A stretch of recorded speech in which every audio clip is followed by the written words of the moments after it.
Salut à tous, on se retrouve dans le podcast Relentless numéro 38. Du coup, ce sera le premier podcast de l'année.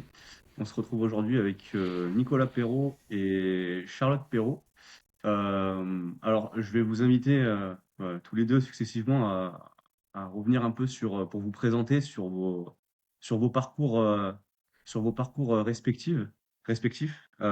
Si tu veux bien commencer, Charlotte, parler un peu de comment tu t'es mise à la force, comment tu as commencé à la force jusqu'à maintenant où tu travailles, il me semble, pour la fédération et où tu as intégré aussi l'équipe TSG, si tu veux un peu parler de tout ça.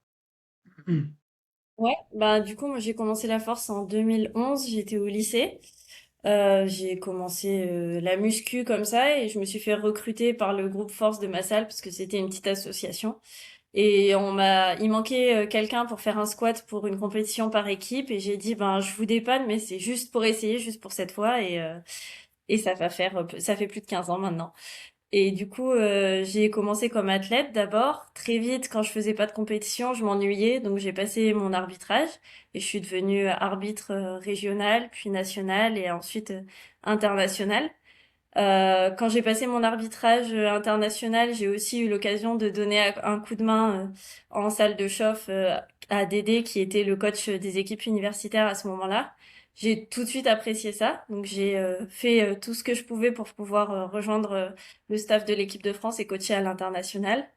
Et à côté de ça, je suis ingénieure en mécanique. J'ai fait une thèse en biomécanique et à la sortie de ma thèse, il y a un poste à la fédération qui se libérait. Et comme je faisais déjà beaucoup de bénévolat et que je voulais faire une pause sur la recherche, je suis devenue du coup en charge de toute la partie administrative à la fédération.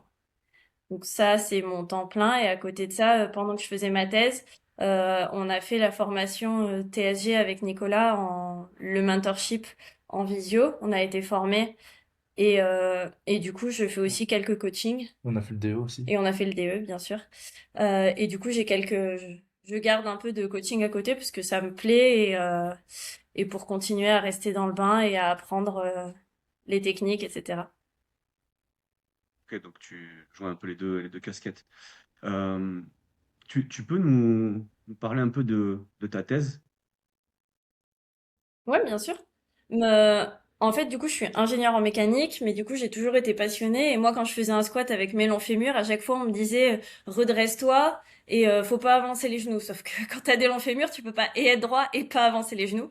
Et basiquement, tu peux pas faire les deux. Donc, je me suis dit, c'est pas possible. Je veux comprendre comment le corps humain marche et je veux montrer qu'il y a une personne, une technique. Et du coup, j'ai fait une thèse sur l'optimisation du mouvement du squat. Et le but, c'était de prendre les segments de chacun et de faire tourner un logiciel d'intelligence artificielle, mais c'est très grossier de dire ça, ça s'appelle un algorithme génétique, le nom exact, et de trouver la trajectoire qui va minimiser l'énergie dépensée pour faire un squat selon ta morphologie. Ok. Et si je dis Et pas, si je dis pas de bêtises, j'ai parcouru par curiosité la thèse. Alors j'ai pas forcément tout compris, mais après, t'as comparé les deux modèles, c'est-à-dire t'as comparé le modèle comment dire, calculé et simulé entre eux. Ouais, c'est ça. En fait, ce que j'ai fait, c'est que j'ai créé du coup un modèle totalement numérique, on va dire. Et D'accord? après, j'ai comparé avec ce que je regardais dans la réalité, donc j'ai mis des caméras et des marqueurs sur des athlètes de l'équipe de France et des plateformes de force, et j'ai essayé de comparer les deux pour voir si le mouvement était comparable ou non. Et en fait, je me suis heurtée à un gros problème, enfin, dont on ne parle pas, c'est la position du centre de pression sous les pieds. Pour moi, pour mon modèle, il fallait en gros qu'on soit en appui talon en bas du mouvement pour minimiser l'énergie, pour être le plus droit possible, et en appui en pointe de pied quand on est tout en haut pour pencher un peu et en gros pour minimiser l'énergie dépensée. Je me suis rendu compte quand je mettais une plateforme de force sous des athlètes que tout le monde était en appui talon plutôt en haut du mouvement et partait plus ou moins vers la pointe de pied en bas du mouvement et redressé. Donc ça a été un gros travail. J'ai passé plus d'un an à essayer de comprendre pourquoi ça. J'ai eu quelques pistes, mais j'ai pas réussi à répondre à 100%. Donc ça, j'ai pas fait tout ce que je voulais, mais j'ai plein de questions si jamais il y a des gens qui travaillent dessus. Et après coup, t'en as quand même tiré, enfin, autre que des questions, t'en as tiré des choses dans ta compréhension du squat ou dans la façon dont tu peux, je sais pas, dans la façon dont tu peux coacher le squat aujourd'hui? Ben, ce que j'ai tiré déjà, c'est que vraiment, ça c'était un des premiers points, c'est que plus ta barre, elle va avoir une trajectoire longue entre la position haute et la position basse. C'est-à-dire si tu fais un squat portefeuille, que tu pars bien droit, mais qu'à la fin tu vas beaucoup beaucoup pencher ton buste, ta barre, elle va devoir faire 1 mètre de distance, et du coup ça va être plus dur de la remonter sur 1 mètre que si tu la remontes sur 50 centimètres. Donc déjà il y a ça. Après il y a le fait d'essayer de solliciter les articulations autant les unes que les autres, mais c'est des principes de base qu'on connaît, c'est-à-dire que tu as des gens, quand ils vont partir, par exemple, je le vois beaucoup, ils vont flex que les genoux et en fait les hanches vont suivre, mais ils vont juste avancer les genoux, avancer les genoux, avancer les genoux, et même en bas du mouvement, ils vont tellement avancer les genoux que pour avoir la descente, ils vont être obligés de descendre super bas. Et ils vont solliciter uniquement les genoux, ils vont pas solliciter leur chaîne poste. Donc c'est vraiment quelque chose de répartir les efforts. Et après, malheureusement ou heureusement, ce que j'ai appris, c'est que on peut mettre tous les capteurs qu'on veut. Actuellement, scientifiquement, le meilleur capteur, c'est ton corps, donc il faut s'écouter. Ton corps, il va se mettre automatiquement dans la position dans laquelle il se sent le plus fort. Donc il faut plus analyser. C'est important aussi d'analyser ce qu'on voit et d'essayer de comprendre comment ton corps bouge par rapport à et pourquoi il bouge comme ça et de tirer les conclusions et de renforcer tel ou tel muscle pour que naturellement il adopte une autre position. En fait, c'est pas juste, ça va pas juste être de dire redresse-toi que la personne va réussir à se redresser. Non, tu vas mettre plus léger, ok, lui dire de se redresser, mais surtout renforcer ses quads pour qu'il soit capable d'avancer plus les genoux et d'être plus droit. Et si t'as quelqu'un qui squatte super droit et qui charge jamais son dos, et ben tu vas faire du dos, tu vas pas lui dire essaye de te pencher plus quoi. C'est vraiment en plus de renforcer le corps et de se dire que son corps, naturellement, il va se mettre là où il se sent le plus fort. Donc, essayer de comprendre pourquoi il se met dans cette position et quelle chaîne musculaire renforcer pour modifier ça. Ok, intéressant. T'as d'autres questions par rapport à ça, Adrien? Non, non, c'est clair.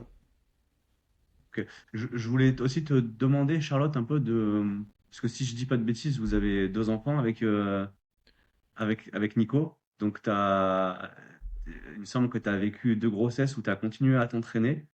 Euh, Oui. je pense que je trouve ça intéressant que tu nous partages un peu ton expérience là-dessus et ce que tu pu apprendre de tout ça.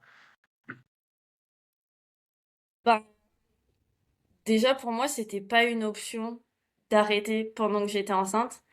C'est mon quotidien. On s'entraîne entre 2 et 5 fois par semaine. Je suis même montée à 6 fois par semaine. Donc, quand je suis tombée enceinte, m'arrêter, c'était pas forcément ce que je voulais. Et j'ai eu la chance d'être accompagnée par des professionnels qui m'ont encouragée et d'avoir Nico à côté qui pouvait m'aider et me conseiller. Donc, après, j'ai adapté pas mal l'entraînement, mais c'est vrai que quand j'étais enceinte d'Amélia, j'ai fait ma qualif bench à 8 mois de grossesse. Ah oui. Alors ça, j'ai pas fait de cut et je le conseille à personne, mais j'ai eu beaucoup de nausées, donc j'avais perdu du poids et au final, même enceinte, j'étais toujours dans ma catégorie, je pesais 62 kilos et du coup, j'ai fait ma qualif en 63 et j'ai fait les championnats de France 2023, 8 semaines postpartum où j'ai fait vice-championne de France, donc ça, c'était cool. Et du coup, pendant la grossesse, la première, j'ai principalement fait du squat et du bench. J'ai pas fait de terre, mais c'était vraiment aux sensations, en fait. Juste la salle, c'est quelque chose que je connaissais. Ce que m'ont dit les médecins, c'est ne commence pas une activité intensive pendant que tu es enceinte, mais tant que tu continues ce que tu sais faire, ton corps, il sait faire. Et évidemment, comme je suis scientifique, je suis allée regarder les articles de presse et tout ce que ça disait, les articles scientifiques, pardon, et tout ce que j'ai trouvé, c'est que les femmes qui s'entraînent et qui font du sport vont à terme, évitent le diabète gestationnel. C'est que du bonus pour le bébé, donc ça a fait peur aux papy-mamies, mais globalement, s'entraîner en écoutant son corps, ce qu'on apprend à faire quand on fait du sport, ça a été vraiment bénéfique. Et là, ben, maintenant, on apprend à nos enfants à être dans la salle et à être heureux et à profiter quand ils sont dans la salle. Est-ce Et que... du coup, Vas-y, excuse-moi. Adrien. Et du coup, enfin, tout à l'heure, tu disais que tu étais entouré de professionnels. Donc tu as trouvé, parce que ouais, enfin, je suis pas là pour parler de moi, mais j'ai aussi deux enfants et donc cette expérience que j'ai eue, on a eu des médecins au contraire peut-être un petit peu à l'ancienne et c'était difficile pour nous de convaincre ma conjointe. Enfin, du coup, elle savait plus sur quel pied danser. Est-ce que quand tu dis que tu as été entouré de professionnels, c'est t'as tout de suite eu des gens qui t'ont, entre guillemets, supporté dans le fait de faire du sport, ou est-ce que t'as dû chercher, enfin là, tu dis que tu as cherché par toi-même, mais est-ce que, voilà, est-ce que les médecins, enfin, les médecins que tu avais de base, ils t'ont tout de suite supporté, dans ton, Oui, mais en ouais, fait, j'ai eu ok. de la chance que ma médecin généraliste qui faisait le suivi, elle était tout Mm. à fait ouverte d'esprit Mm. et ma sage-femme aussi, c'était quelqu'un qui faisait de la montagne, etc. Donc elles m'ont tout de suite soutenue, elles m'ont tout de suite dit, Charlotte, tout va bien et tant que tu le sens, tu peux y aller. Mm. Après, c'est l'époque où Nico préparait les championnats du monde à Sun City et à Istanbul. Et tu vois, à Istanbul, j'étais arbitre et coach. Les pesées étaient à 6 heures du matin, donc je me réveillais à 5h30. J'étais enceinte de 5 mois, j'ai commencé à avoir des contractions. Donc là, ben, j'ai levé le pied. Je devais aller coacher à la WEC cette année-là et j'y suis pas allée. Donc c'était vraiment de s'écouter. Et quand j'étais fatiguée, elles m'ont mis en garde. Mais sinon, elles m'ont dit, tant que tout va bien, tu peux continuer. Pour moi, le plus dur, et c'est la partie dont on parle pas, et aussi parce que quand on accouche, on n'a pas le temps, mais c'est vraiment le postpartum. Et c'est là où je suis allée chercher ailleurs parce qu'en France, ce qu'on m'a proposé me plaisait pas, c'est-à-dire me dire tu fais rien pendant 2 mois. Ben non. Je suis sortie de la mater 4 jours après, j'étais à la salle et je benchais. C'est pas parce que je voulais absolument reprendre le sport, c'est juste que pendant 4 jours j'avais été allongée avec un bébé dans les bras et un truc que je connaissais pas. L'instinct maternel, il est pas arrivé tout de suite et j'avais besoin de faire quelque chose que je connaissais. Et les poids, ça reste les poids. Donc avoir une barre dans les mains allongée, c'était un repère en fait. Pour moi, ça a vraiment été un repère. Et comme je voulais continuer ça, je me suis tournée vers les kinés qu'on a par TSG qui ont été formés à ça et qui m'ont aidé à commencer ma rééducation plus tôt et que ce soit adapté plutôt que d'écouter les sages-femmes en France qui dit tu fais rien pendant 3 mois, surtout tu soulèves pas lourd, Ouais. d'accord, mais mon bébé faut que je le soulève. Quand tu prends ton bébé plus le cosy plus le sac à langer, t'as pas que 3 kilos dans les mains, donc dans tous les cas tu forces. Et surtout au deuxième. Et surtout au deuxième, honnêtement, on habitait une maison, il y avait pas de parking. Quand j'étais toute seule, j'avais le cosy dans une main, Amélia sur les épaules dans l'autre, qui avait que 1 an et demi, et j'avais pas le choix en fait. Ma fille de 1 an et demi, elle allait pas arrêter d'être portée par sa maman parce que je venais d'accoucher, donc ouais, c'était important d'être. Enfin moi, ça m'a beaucoup aidé d'être suivie et qu'on me dise, t'inquiète pas, ça va aller. Tu t'es capable de faire même en sortant de la maternité et d'être accompagnée dans cette partie-là. Je sais Et qu'en France, là, il y a tu parles Virginie. de, tu parlais des kinés de TSG, ils t'ont proposé quoi comme, c'est intéressant, ils t'ont proposé quoi comme rééducation à ce moment-là en postpartum? Bah, j'avais pas mal déjà d'exos de respiration. Commencer Ouais, à rééduquer. Bah, en fait, ce qui est le plus désentraîné, c'est tes abdos, ton transverse, parce que ton ventre, il a été super étiré, et ton périnée.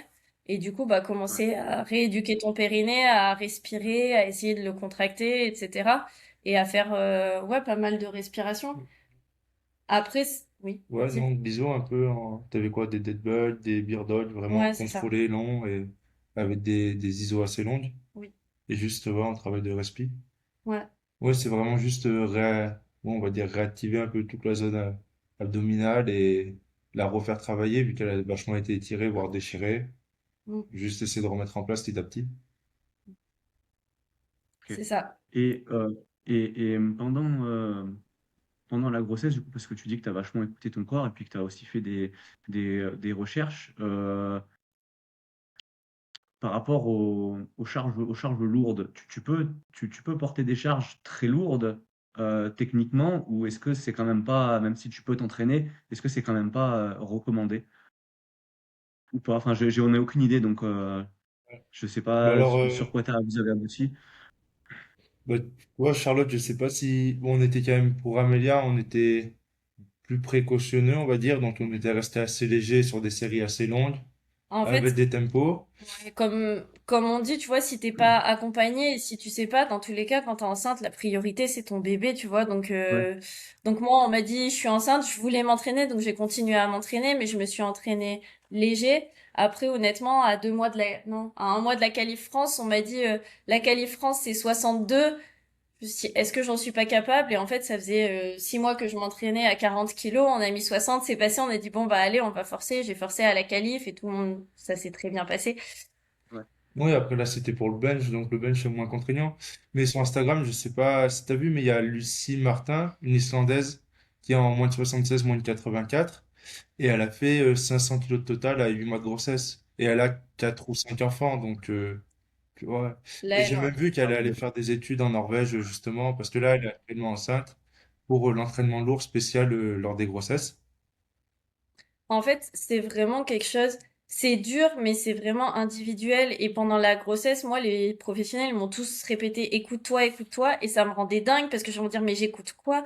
Mais en même temps, c'est vraiment ça, quand t'es sportif de haut niveau, enfin, quand t'essayes d'avoir une démarche de haut niveau, on t'apprend à écouter ton corps et à faire attention à quand t'as une petite gêne ou t'as quelque chose qui est un peu off, et ben quand t'es enceinte, c'est exactement ça. Donc moi, tant que je me sentais bien, ça allait, mais quand des fois, tu sais, t'avais une petite douleur ou tu sens que ton ventre, il est pas comme d'habitude, c'était vraiment, pour moi, c'est vraiment ça, c'est juste de s'écouter. Et il y a des femmes qui vont vomir, qui vont devoir rester au lit et pour qui ça va pas passer. Et il y en a d'autres, bah si tu te sens bien, en fait, il y a rien qui, c'est pas parce que tu t'entraînes que ça va mal se passer, au contraire. ok. Bon. T'as des questions en plus, Adrien, là-dessus ou... Non, non, moi, Enfin, faut s'écouter, quoi. Je pense que c'est le maître mot. Oui. Dans ce que tu dis, ce que Euh, j'entends, c'est que voilà, faut savoir s'écouter et suivre un peu son instinct finalement. Ouais, c'est ça. C'est plus facile à Ouais. dire qu'à faire, mais honnêtement, c'est vraiment ça. Et tant qu'on se sent bien, faut y aller. Et ouais, Ok. le plus dur, c'est le postpartum, parce que t'as un bébé, t'es fatigué, tu viens d'accoucher, etc. Donc, faut y aller progressivement, mais je pense aussi que c'est important de reprendre et de se faire un peu, enfin, moi, ça m'a aidé de me faire un peu violence, parce qu'au final, ça t'aide à reprendre en masse musculaire et ça t'aide à assumer, assumer la charge de maman, à côté, quoi. Ouais, et même d'une grossesse à l'autre, c'est complètement différent. Je sais que pour Amélia, tu pouvais plus faire de traction, Ouais. alors que pour Noé, tu t'es donné d'objectif de, Faire une traction à 9 mois de grossesse. ouais, voilà, de continuer à en faire, et au final, ça faisait du lest en plus tous les Ouais. mois, et d'essayer de garder un peu un équilibre. Ça a fait une surcharge progressive, quoi. Ouais, Ah, bon, on a fait un bon tour là pour présenter Charlotte. Maintenant, j'aimerais qu'on te présente un peu, Nico, si tu veux bien parler de ton parcours en fait depuis que tu as commencé la force et comment tu as atterri à l'époque au HCG parce qu'on a commencé dans le même club et jusqu'à ouais. terminer par bah, faire les World Games et puis intégrer TSG si tu veux parler de tout ça. Ouais, ok. Et ben, moi, j'ai commencé en 2016. Ça va faire là 10 ans cette année. Je jouais au rugby du coup à Grenoble, on va dire au plus haut niveau jeune. Et bon, on avait déjà de la préparation physique avec pas mal d'haltéros, des mouvements aussi de force. Ouais, voilà, on faisait pas mal d'épaulés, épaulés, arrachés, squats, soulevés de terre, un peu de coucher. Et bah, c'est notamment au coucher où j'avais quand même des perfs bien meilleurs que les autres. Parce que j'avais déjà commencé à m'entraîner depuis mes... Là, à cette époque, j'avais 15 ans, mais j'avais déjà commencé à m'entraîner dans mon garage. On avait un petit banc et du coup, je m'entraînais avec mon père un peu à faire du bench. Et je me rappelle qu'en troisième, tu vois, j'avais fait 100 kilos au coucher en Larsen close grip dos à plat. Et c'est pour ça que ouais, j'ai vite eu 130, 140 une fois qu'on avait commencé la Ouais. préparation physique au rugby de manière un peu plus sérieuse. Et du coup, mon père, il a cherché sur Internet s'il n'existait pas des compétitions. Et c'est comme ça qu'il est tombé sur le site de la FF Force. Et bah, il y avait déjà, je pense, l'onglet Trouver un club. Il était tombé sur le HCG. Et j'étais venu faire un essai, du coup, avec Christian Buche, qui était un peu Ouais. le gérant de la salle. Et c'est comme ça que j'ai tout de suite accroché, même un peu l'ambiance de la salle, ouais, le fait de se surpasser. Et donc pendant longtemps, j'ai fait en parallèle le rugby et la force où j'ai jonglé un peu entre les deux. Là, ça va faire 2 ans que j'ai arrêté le rugby. C'est récent. Et après, pour le coaching. Ouais, ouais, du coup, lors de mes années quand même, au rugby, je suis monté, j'ai joué jusqu'en espoir. Donc c'est les moins de 21 ans au plus haut niveau français à Grenoble. Donc on avait quand même 4 à 5 séances de rugby par semaine, plus les matchs le dimanche. Et j'essaie quand même de me dégager du temps. J'avais négocié un peu avec eux pour ne quasiment plus faire la prépa physique avec eux et que ma prépa physique ce soit du coup la force. Et du coup, j'essaie de me dégager du temps un peu les après-midi pour aller faire mes séances de force avant d'aller au rugby le soir. Et tout en étant encore au lycée, donc souvent c'était un peu la course. Et du coup, après, alors on va dire que j'ai passé mon bac. Après, je suis allé en STAPS, mais c'est une année où je me suis fait les croisés. Du coup, sans la pratique sportive, entre guillemets, ça faisait vachement chuter ma moyenne et j'ai assez décroché. Derrière, grâce au rugby, j'ai trouvé un contrat avec l'armée, avec la marine, qui prenait des jeunes rugbyman à haut niveau, un peu en partenariat, où je pouvais travailler, on va dire, à mi-temps au centre de recrutement des armées et avoir mes après-midi libres pour aller m'entraîner en force et au rugby. Donc ça, j'ai fait ça pendant 3 ans. J'ai quand même dû faire mon service militaire pendant 6 semaines à Brest, tu vois, où ça m'a quand même mis un peu de rigueur et de discipline. Et ouais, Ah c'était ouais. une chose qui m'a servi ensuite, après, je pense, pour le coaching. Ok. Et en parallèle, du coup, durant ces 3 ans, j'ai réussi à passer mon DE. Et c'est un peu grâce à Charlotte que j'ai intégré TSG parce que c'est Jason qui voulait la recruter un peu en tant que biomécanicienne. Mais à l'époque, Ouais. elle n'avait pas vraiment de temps durant la thèse. Et au final, bon, on est rentré en contact comme ça. J'avais fait une visio avec lui. Et du coup, il m'a demandé de faire leur mentorship qu'on a fait pendant 6 mois. Ouais, Et on elle faisait le mentorship, le était... DE. Nico jouait au rugby. On s'entraînait à 6 heures du matin. C'était Ouais, une c'était des belle grosses année. périodes. Ouais. Oui, oui, souvent, bon, on allait à Barbel du coup de 6 heures à 8 heures. Après, je travaillais jusqu'à 18 heures. Et le soir, j'avais entraînement le rugby à quasiment 1 heure de route en plus. Donc, ouais, ça faisait des grosses journées. Et quand il avait pas rugby, on faisait un soir TSG et le reste, moi, je faisais les visios du DE le matin et on révisait les soirs. Mais du coup, on a un peu tout fait la même année. Et Ouais, c'est ça. Et à l'issue du coup de la formation TG, Jason, il m'a invité à intégrer l'équipe. Et du coup, ouais, ça a été vraiment une opportunité que j'ai saisie. Et j'avais déjà peut-être 15 ou 20 athlètes, moi, de mon côté. Donc, c'était une chose que je réfléchissais à me lancer sérieusement à 100% dans le coaching en powerlifting et ça a fait que le confirmer. le Ah, plus dur, ça a été de quitter l'armée parce qu'il a démissionné et sa démission a été refusée. Et Ah du coup, oui? on a dû faire un recours. C'est Ouais, le papa de l'IA qui nous a aidé à faire un recours pour que Nico puisse quitter l'armée parce qu'il refusait sa démission. ouais, c'est son père à l'IA, c'était un ancien militaire et du coup, il était spécialisé aussi dans tout ce qui était recours et démarches administratives. Donc, ouais, il m'avait bien aidé à l'époque. parce que du coup, quand tu intègres l'armée comme ça, t'as pas le droit de démissionner comme ça. En fait, normalement, non, t'as des contrats et là, Ouais, c'est ça. Bah, j'avais signé un premier contrat de 1 an, puis après j'avais dû renouveler, j'avais signé un contrat de 2 ans. Et on va dire qu'au moment où Jason m'avait proposé de passer en coach, il me restait 6 mois à faire, mais de cumuler les deux, ça allait être trop compliqué. Et donc, Ouais. en théorie, t'as le droit de démissionner. mais ils ont le droit de refuser. Ouais, mais ils ont aussi le droit de refuser. Donc, c'est pour ça que ça avait été refusé un premier coup, puis accepté derrière. D'accord. Euh, Et on aura tout un tas de questions après à vous poser Ouais. spécifiquement sur TSG. Mais là, j'aimerais te questionner un peu sur la façon dont tu as géré, tu sais, le rugby avec le power, parce que c'est déjà pas mal demandant la pratique de la force athlétique, mais en plus faire du rugby tu as fait du rugby à relativement haut niveau à côté avec une grosse cadence d'entraînement. J'aimerais que tu nous dises un peu ce que ça a pu te coûter déjà physiquement, et puis je sais pas quelle stratégie tu as trouvé pour arriver à manager le deux en parallèle. Est-ce que tu attribues ça à ta génétique ou est-ce qu'il y a des trucs que toi tu as mis en place pour arriver à encaisser quoi? Mm. En fait, je pense, vu que la force est venue en secondaire, tu vois, la fatigue du rugby, elle était déjà présente pour moi, donc c'est quelque chose qui est venu assez naturellement au début. Après, maintenant, quand je le réalise là, je me dis, je serais incapable de le refaire actuellement, par exemple.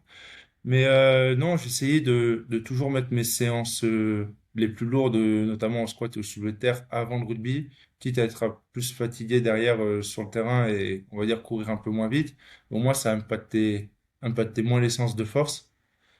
Après, tu vois, et le lendemain, souvent je jouais le dimanche, le lundi j'arrivais à bench, mais avec les couvertures sur le bas du corps, je devais attendre le mardi ou le mercredi pour faire mes séances de bas du corps. Mais je pense que j'avais une bien meilleure capacité de récupération, justement, avec tout le cardio qu'on faisait en rugby au final, qu'actuellement. Ouais, en fait, la fatigue accumulée, elle n'était pas tant supérieure parce que quand tu es au plus haut niveau du rugby, il s'entraînait déjà 2 fois par jour au rugby, donc la force, ça remplaçait un entraînement de muscu, mais c'est un rythme qu'il avait. Il fait du Mm. rugby, enfin, du sport à haute intensité depuis qu'il a 7 ans, donc c'était un rythme et ça s'est fait petit à petit, et ça serait plus dur maintenant qu'il a tout arrêté d'y retourner plutôt que l'inverse. Après, ce que ça a coûté, ben, des blessures. Ouais, le, Mm. le, le plus compliqué à gérer, c'était surtout tout ce qui est blessures ou même des fois les petits pépins, tu vois, une béquille ou quelque chose comme ça que tu prends le dimanche en match. Des fois, toute la semaine, ça va être compliqué de faire un squat ou un terre lourd, tu vois, parce que tu vas avoir le quadriceps vraiment atrophié. Et puis les petites entorses, les douleurs. Au rugby, t'es jamais à 100% quasiment, t'as toujours un petit problème. Mais au final, c'est quelque chose que maintenant, qui m'arrive en force. J'ai l'impression depuis que j'ai arrêté le rugby, au final, avant, je me blessais pas en force et maintenant, j'ai bien plus de douleurs ou de petits pépins en force. Donc, Ouais. Et en gros bobo, il a eu ben, la cheville, une entorse de cheville 3 semaines avant les Europes en 2022. Donc moi, j'étais enceinte, je devais accoucher le 25 décembre. Les Europes étaient le 10 décembre et il s'est fait mal genre le 15 novembre, 20 ouais. novembre. Donc il pouvait pas marcher, il avait des béquilles et moi j'étais avec mon gros bidon et je chargeais les barres. Et lui, il allait en béquille jusqu'à la barre de squat, il faisait juste 2 pas pour sortir la barre et il est monté comme ça pendant 3 semaines et au final il a fait vice-champion d'Europe 3 semaines après son entorse. Ça c'était Ouais. un des plus gros pépins mais en même temps une belle victoire parce que quand t'as Bah, la... c'est Ouais. surtout, j'avais fait le record du monde junior au total de ma catégorie. Et c'était ma dernière chance, c'était ma dernière compétition en junior. Donc sinon, je pense que je l'aurais pas faite. Mais c'était un peu le gros objectif et je tournais autour depuis un an. Il fallait faire 8,95 et j'avais déjà fait 8,92 et peut-être 8,90, tu vois. Donc, c'était quelque chose qui me tenait vraiment à cœur. Mais ouais, ça avait été assez compliqué ces 3 semaines et le jour J sur la plateforme, j'avais quand même vraiment serré les dents. C'est Et, c'est- et c'est la dernière échéance que tu as fait ça Ça, c'est la dernière c'est chance la que j'ai dernière fait échéance. en junior. Mais après, non, après, Mais j'ai en faisant, continué en quand même faisant le la rugby pratique des derrière deux. Après, j'ai continué un an, le rugby, Quand tu t'es fait les et j'ai croisés. fait, j'ai fait une entorse du croisé postérieur il y a 2 ans. Ça doit faire 2 ans tout pile, là. Et c'est là où j'ai décidé d'arrêter parce que ça devenait vraiment trop compliqué. et du coup, là, quand tu as parlé de ton parcours, moi, je me trompe peut-être, mais j'ai l'impression Ouais. qu'en fait, très rapidement, la force, c'est devenu ta priorité. Enfin, peut-être que je me trompe. Euh, Bah, ouais, en fait, on va dire que plus mon niveau en force y montait, plus j'avais l'impression que mon niveau en rugby descendait, entre guillemets, d'accord. ou du moins, j'évoluais plus trop. Et c'est surtout durant la période du Covid. On va dire que moi, ma dernière année espoir en rugby, on va dire à haut niveau, c'est tombé pendant le Covid. Du coup, ça a été assez compliqué après d'avoir des propositions, notamment pour jouer au haut niveau. J'avais pas mal de propositions dans le sud-ouest, on va dire des choses comme ça en fédéral 1, mais j'avais pas forcément envie de quitter la région et de m'éloigner de ma famille. Au final, là, autour de chez moi, j'avais surtout des propositions à niveau amateur. Et donc, je suis allé jouer à Saint-Étienne de Saint-Joire, c'est un peu pas loin de Grenoble. Et voilà, pour continuer à jouer quand même à un niveau assez correct, parce que c'est en Fédéral 2, mais sans avoir trop de contraintes, c'est-à-dire qu'il y avait juste 2 entraînements par semaine et les matchs le dimanche.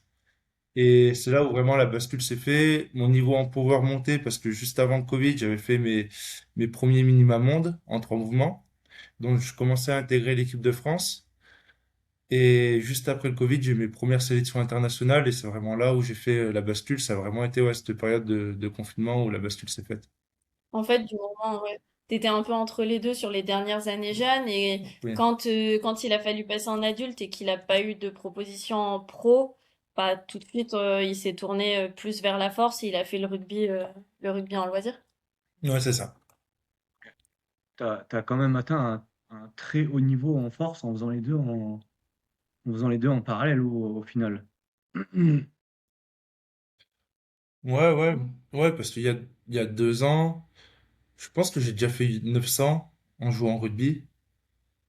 Mais ouais, le plus dur, c'est que au rugby, c'est dur de faire une saison complète sans avoir une blessure une bonne blessure, on va dire, toi, qui t'éloigne d'un mois, une grosse entorse. Et au final, du coup, ça a impacté vachement mes saisons de force. Et ça a vraiment été ça le plus dur à gérer. Au final, c'est plus les blessures que la fatigue en soi. Ouais, Ou c'est peut-être mais parce que quand maintenant Et, j'ai deux enfants, donc j'ai autant de fatigue. Mais je vois pas vraiment la différence. Mais c'est surtout Ouais, ça. et puis là, du coup, quand on a switché de l'armée, on a déménagé. Là, on est en plein milieu des Alpes. Donc, quand il allait à l'entraînement, c'était à 100 kilomètres. Ouais. Donc, il partait à 17h30 pour s'entraîner à 19 et il rentrait à 22h. C'était pas à côté de la maison. Oui. Et, Ouais, et on avait le projet bébé numéro 2 et maison. Donc on s'était dit stop. Et moi, Après, Pardon, vas-y. vas-y, Adrien. Non, non, en fait, là, moi, dans vos profils respectifs, on sent qu'il y a quand même une très forte passion. Parce que là, ce que vous expliquez, c'est quand même, vous en parlez un peu, on va dire modestement, mais vous avez eu des emplois du temps ultra chargés.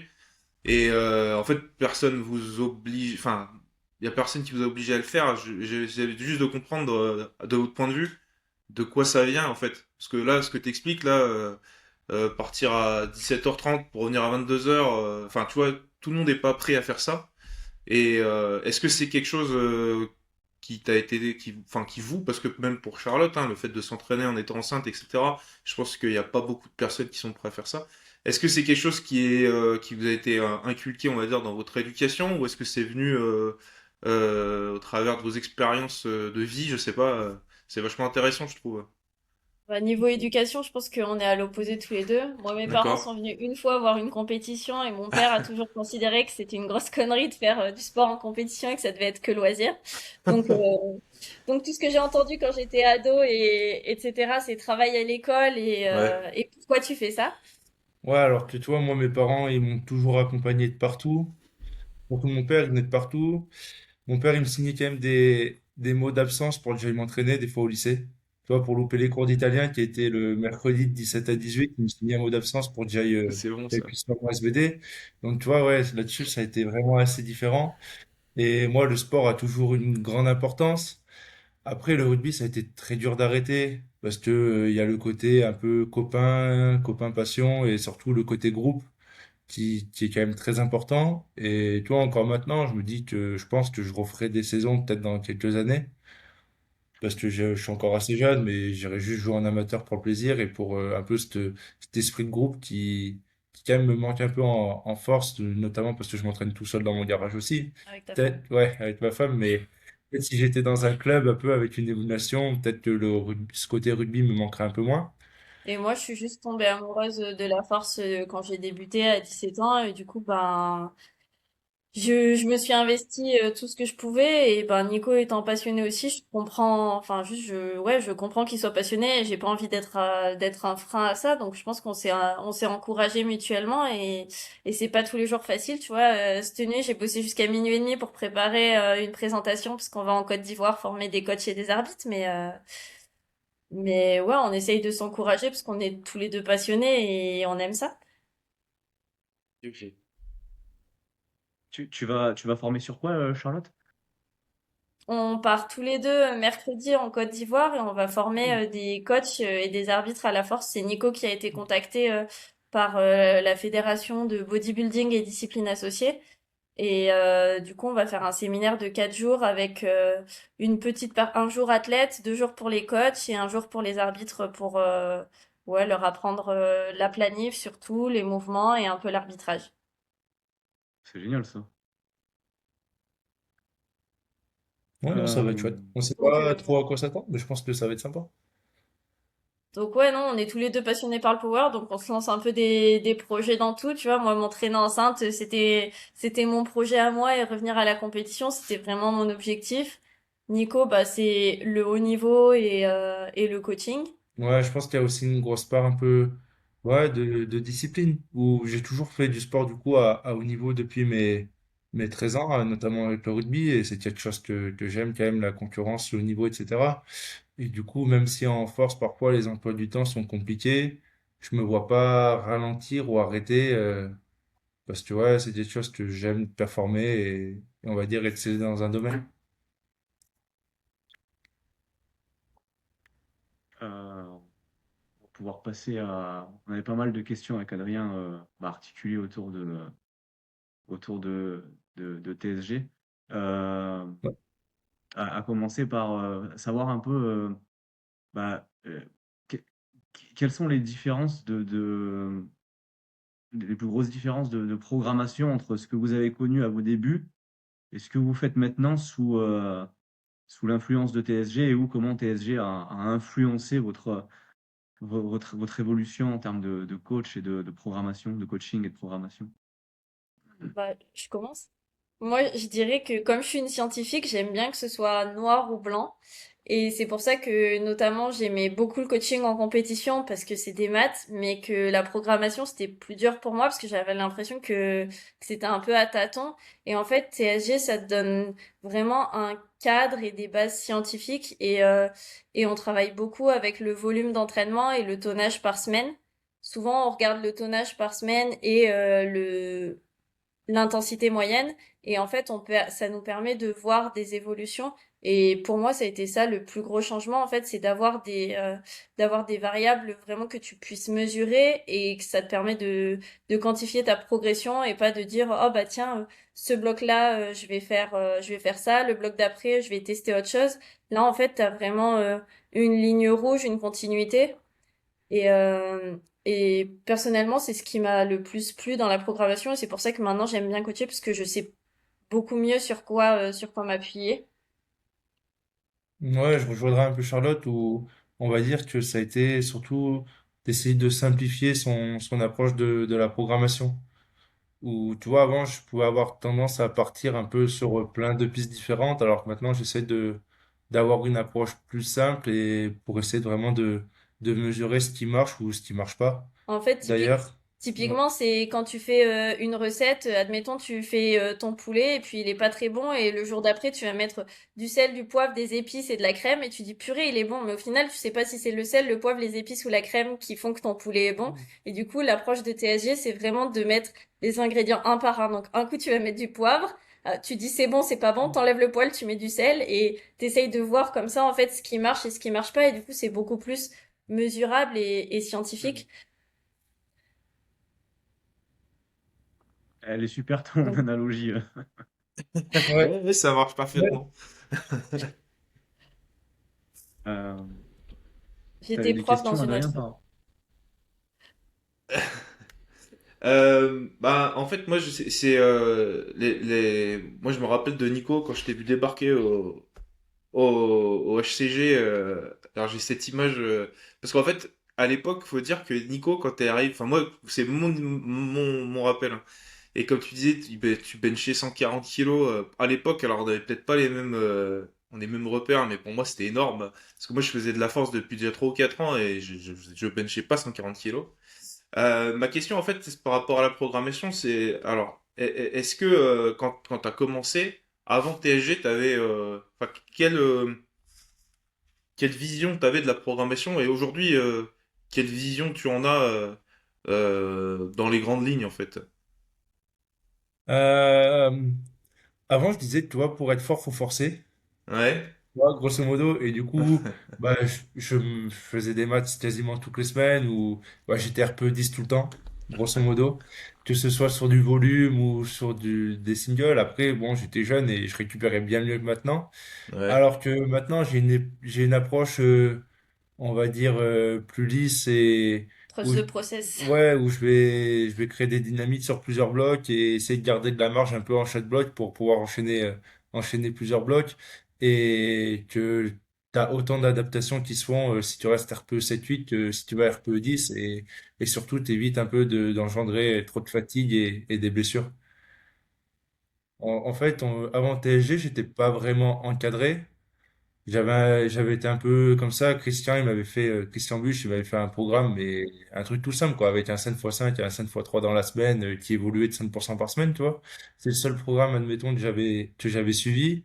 Et sinon, après, je cherchais un peu sur Internet et j'avais un peu tous testé entre du Cheiko, du Smolov, tu vois, il n'y avait pas trop de données à l'époque. Donc, c'était surtout sur Superphysique et tu avais pas mal de programmes Ouais. déjà dispo, du Sun 3.1. En fait, j'ai Et, un peu testé toutes les méthodes qui se faisaient et puis d'accord. au fur et à mesure, je me suis fait un peu mon truc à moi.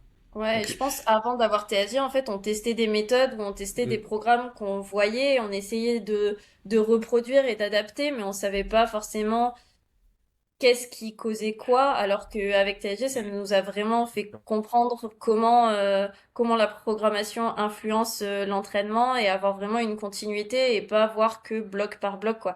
Essayer vraiment d'avoir une approche où tu découpes ton année, et ça, on l'a vu aussi en DE. Je pense que c'est peut-être le seul truc que nous a apporté le DE, c'est de découper l'année et de voir la différence macrocycle, mésocycle et microcycle, et essayer vraiment d'articuler ça et d'avoir une vision un peu plus à long terme. Et juste par curiosité, Nico, là, avant, j'ai pas trop les dates en tête de quand est-ce que vous avez fait TSG, mais avant d'arriver, enfin, avant de faire cette formation et d'être influencé, on va dire, par cette méthode-là ou ce système, t'es monté à quel niveau en testant et en créant un petit peu, enfin, en faisant ta propre recette, tu sais ou tu Euh, saurais dire ou pas? Je suis curieux en fait. Bah, on a fait la visio avec ouais, Jason au championnat du monde junior 2021. ouais, Donc, juste. il D'accord, venait juste d'être champion du monde junior. d'accord. Donc, il a été champion du Ouais. monde Ouais, junior ok, ok. tout Et, seul. voilà, ok, ça marche. Donc t'as quand même T'avais eu fait une quoi comme ascension. total? 8,30? Ouais, 8, non, peut-être 8,50, quelque chose comme ça. D'accord. Je regarde. Ouais. Non, je pense Attends, 8,50 environ. Et après, après, ouais, j'avais fait le mentorship TG. Mais même moi, je me coachais encore un peu en version hybride, jusqu'à ce que vraiment Jason me reprenne en main. Donc, on va dire que je suis monté à 8,95, quelque chose comme ça, un peu en version hybride. Et derrière, je me suis plus centré sur du TG. c'est quoi que tu appelles Ok. version Après, j'avais hybride? vraiment trouvé des trucs qui marchaient assez bien pour moi. Et 8,40. ouais, j'ai fait 8,40 aussi. Et du coup, Nico, c'est quoi que tu appelles l'entraînement en version hybride pour toi là? On va dire que, par exemple, moi j'avais un truc avant les compétitions que j'aimais bien faire, c'était de pose squat mon opener. Toi, je faisais ça à toutes les prépas de compète. Ouais, mais je pense que c'était plus pour me rassurer qu'autre chose. Tu vois, si je disais j'ouvre à 300, il fallait que je le pose. Et comme ça, moi j'étais rassuré. Tu vois, 10 jours avant, Mais c'était un du truc que je coup, faisais toutes les compètes, mais c'était pas forcément, je pense, la meilleure logique, tu vois. à ce moment-là, tu étais coaché par TSG, mais tu faisais des trucs un peu à ta sauce, c'est ça? Non, non, c'est Non, pas non, ça. C'est qu'il travaillait Ah, pour TSG, mais ah, il ok. se ouais. coachait lui-même. Et en fait, c'est suite au championnat du monde 2023 où Ouais. c'est Jason Tremblay, du coup le patron de TSG, Mm. qui a proposé à Nico de devenir son coach. Parce que jusque-là, il se Non, coachait lui. c'est moi qui lui ai demandé de Oui, qu'il me coach. Parce que je commençais vraiment un peu à tourner en rond et ça devenait vraiment une grosse prise de tête, même pour moi, de me coacher, tu vois, parce que j'avais du mal à trouver les solutions. C'était surtout quelque chose qui me pesait mentalement. Et du coup, de lâcher un peu et, tu vois, d'être drivé, bah, ça m'a fait déjà ouais. beaucoup de bien mentalement. Et puis, ça m'a permis vraiment d'avoir une autre approche du coaching aussi. Et c'est vrai que ben je lui avais fait aussi quelques blocs, mais le problème c'est que quand t'es en couple, bah t'as pas la même relation et t'as pas forcément le même échange quand c'est ta femme qui te le dit ou quand c'est ton patron qui te le dit. Donc donc c'est vrai que c'était bien d'avoir une personne extérieure qui donne son avis. Forcément. Forcément. Euh, Vous avez mentionné du coup, le tonnage et le volume. T'as fait une analogie sur la recette et les épices, Charlotte. Vous résumeriez comment, on va dire, le reste, parce que je pense que ça fait du coup partie un peu des grands principes que vous avez extraits de TSG. Est-ce qu'il y a d'autres grands principes de TSG que vous pouvez nous résumer comme ça auquel vous penseriez là? Mm. Moi, au niveau des standards, où vraiment, tu vois, bah, moi, avec moi, Jason, tu vois, il est intransigeant. Et même de manière générale, c'est quelque chose que j'essaie d'être intransigeant avec mes athlètes. Ou quand ils vont faire un, toi, un PR qui sont tout contents, mais qui sont pas descendus au squat, ou qu'il n'y a pas de pause au bench, ou que les fesses sont à 5 centimètres, bah, j'essaie de les recadrer tout de suite. Tu vois, et je pense que, ouais, travailler au standard, c'est vraiment quelque chose d'important pour pas être déçu ou surpris en compétition. Et moi, je dirais c'est le travail d'équipe. Là, tu vois, une des dernières discussions qu'on a eues sur le groupe, c'est de se dire que comme on est quasiment une vingtaine, ça serait bien qu'on puisse se relayer pour pouvoir prendre des vacances à tour de rôle et que quand il y en a un qui est en vacances, ce soit les autres qui fassent ses coachings. Et quand on a un problème sur un athlète, que ce soit des douleurs, du coup, on a des kinés. Si c'est un problème mental, on a une prépa mentale, on a des diètes, etc. Et on a des groupes de discussion et du coup, on peut vraiment poser les questions et demander de l'aide aux autres, ou si on veut faire le plan d'un athlète et qu'on se demande à votre avis il a combien en max basé sur cette vidéo, on en a reçu encore hier et c'est vraiment cet aspect groupe parce qu'on a des présidents de fédération, on a des coachs des équipes nationaux de plusieurs pays, etc. Donc être ouais, un peu partout sur le globe et avoir plusieurs compétences, c'est vraiment quelque chose qui est la marque de fabrique de TSG et qui est agréable pour travailler. Ok, donc en fait, c'est vraiment un écosystème, enfin, TSG. Oui, Ok. c'est pas juste une méthode, c'est vraiment un groupe et là, du coup, nous, sur la méthode, je suis en train de terminer de traduire et d'ici un mois, le mentorship que nous, on a suivi en anglais sera disponible en français. Et on fera des formations et en visio et ça on pourra juste acheter le pack avec les vidéos d'ici quelques mois mais pour pouvoir aussi le partager en français mais c'est une partie de TSG, c'est pas tout TSG. Ok, bah, Alors, on voulait justement vous... Vas-y, Adrien. J'ai peut-être raté un truc, mais j'ai une question qui me vient là. Le fait, enfin, il y a TSG, mais il y a d'autres méthodes, il y a d'autres, on va dire, équipes de coaching. Comment le choix de TSG a été fait? Euh, comment vous êtes arrivé à travailler avec TSG, en fait? En fait, moi, j'étais en thèse, du coup, ce qu'expliquait Nicolas. D'accord, J'étais en thèse et je suis rentrée en contact avec Jason dans le cadre de la thèse. Il d'accord. souhaitait me recruter, mais pour moi, à ce moment-là, Hmm, c'était pas possible. Et du coup, ben, avec Nico, on s'est quand même intéressé. On a décidé de faire le mentorship tous les deux. Et en fait, c'est qu'on a accroché et à la méthode et à l'humain. Parce que d'accord, humainement, on travaille avec des très belles personnes et ils sont devenus amis et ils étaient à notre mariage. Donc, on n'a pas, en fait, on s'est même pas posé la question de changer. On a juste d'accord. adhéré au processus, on a découvert ça et ça nous a plu à tous les deux. Donc Ok, on est ok. resté. Après, ça ne nous empêche pas d'apprendre. Et tu vois, moi, j'aimerais bien faire la formation à RTS Hmm, ou pour avoir d'autres méthodes et on n'utilise pas forcément que le volume based et on évolue. Mais Oui, parce que souvent, on réduit TSG un peu à tout ce qui est volume, mais on peut passer, on bosse aussi vachement, soit avec la vitesse, ou parfois ça peut arriver aussi de travailler au RPE. Donc, on va s'adapter un peu suivant le profil de l'athlète et on n'est pas fermé à une seule méthode. On va dire sur les premiers blocs, on va tester un peu tout ce qui est, tout ce qui est avec le volume, et après, parce qu'on connaît pas forcément l'athlète, et derrière, on va faire plus évoluer. Ok, donc en fait, c'est pas figé comme on pourrait non. l'imaginer. Enfin, je pense qu'il y a des principes de base et vous partez de là et après vous allez finalement individualiser, quoi. Ouais, c'est ça. Bah, bien sûr, mais comme tout coach individualise, en fait, ça permet juste d'avoir une base de travail, une ligne rouge. Et après, tu vois, si ton athlète, moi j'ai un athlète que je coach que à la vitesse. T'as des athlètes que tu coaches au RPE parce qu'ils ont des rythmes de vie qui sont trop différents. Mais ça te permet d'avoir une base de travail. S'il faut mettre des top 7, on met des top 7. S'il y a des périodes où il n'y a pas de top 7, il n'y a pas de top 7. De plus en plus, tu vois, on est en train d'être formé à l'hyperfréquence et à avoir beaucoup plus de fréquences, notamment sur le bench. C'est quelque chose que moi, je faisais déjà avant sur mon entraînement, mais bien sûr, ça évolue. C'est juste que ça te permet d'avoir une base de travail une base assez scientifique, tu vois, tu sais sur quoi tu te bases et après, bah, t'agrémentes ou tu modifies si ça correspond pas, quoi. On n'est pas Bah, du coup, forcé à une méthode de travail. C'est juste qu'on est formé. Mais ouais. Et cette Et du formation, coup, si je si tu... comprends bien, euh, Mm. vas-y, vas-y. Je Vas-y, t'aiderai. vas-y. Non, vas-y, vas-y, je te laisse.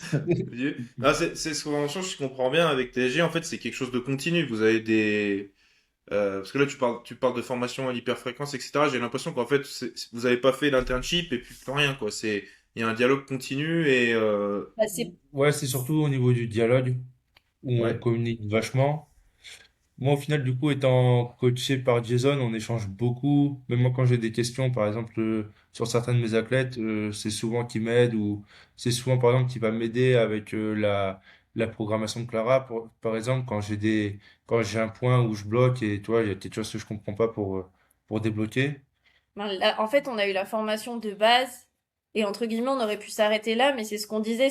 TSG, c'est un écosystème et on a des messages tous les jours et du coup, on discute tous les jours, on nous envoie des articles scientifiques. Enfin, c'est vraiment, ouais, c'est une formation continue, mais par la discussion. On n'a d'accord. pas, on n'a pas spécialement des cours encore une fois par mois Hmm. ou quoi que ce soit. C'est plus de la discussion et après de la curiosité, tout simplement, parce que si tu crois que t'as tout compris, c'est là où ça part en Oui. couille, quoi. Mm.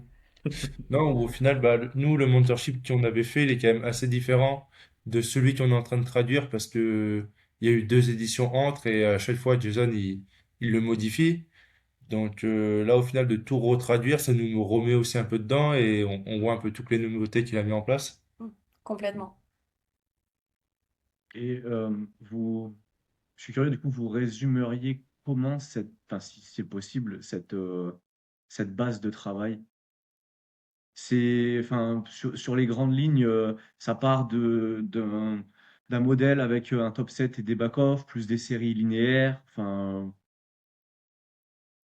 Euh, Vraiment, si on fait la base, je dirais que c'est C'est du linéaire, base, ouais. ouais. du linéaire Mm. avec du coup une base sur augmenter progressivement le volume d'entraînement à travers les cycles pour bah, avoir de plus en plus de volume, donc de plus en plus d'adaptation, donc de plus en plus de force.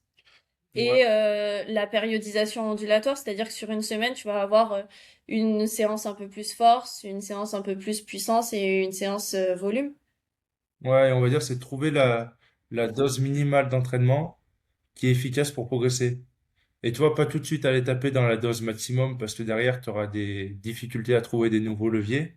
Donc c'est vraiment, ouais, pas aller taper trop vite et rester sur quelque chose d'assez bas. Mais du moment que tu progresses, le garder et l'incrémenter au fil du temps.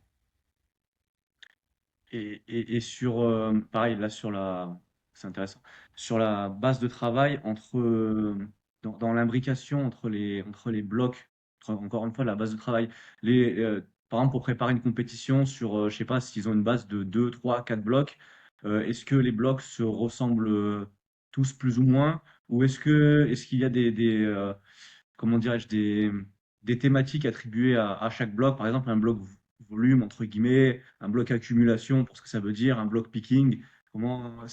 Est-ce qu'il y a une base aussi Justement, à ça, ce c'est une niveau-là? méthode. Ouais, on va dire que bah, tu vas avoir des blocs de préparation, des blocs de développement, des blocs de compétition.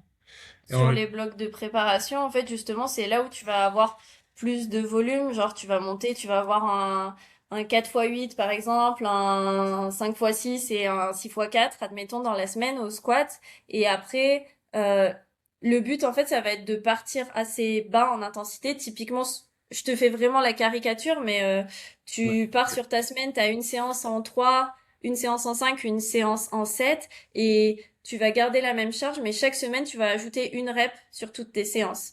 Et du coup, ton RPE va augmenter et ton volume d'entraînement sur la semaine va augmenter. Donc ça, c'est le bloc de préparation. Tu restes à des intensités légères. Sur le bloc de développement, tu vas avoir des reps qui sont un peu moins longues, mais par contre, on va progressivement augmenter l'intensité pour que la base de travail que tu as eue sur le bloc de préparation, tu l'augmentes vers des charges de plus en plus lourdes. Et par contre, sur le bloc de compétition, c'est là où tu vas avoir des charges lourdes et là où tu vas avoir des singles pour préparer surtout tes premiers et deuxièmes essais.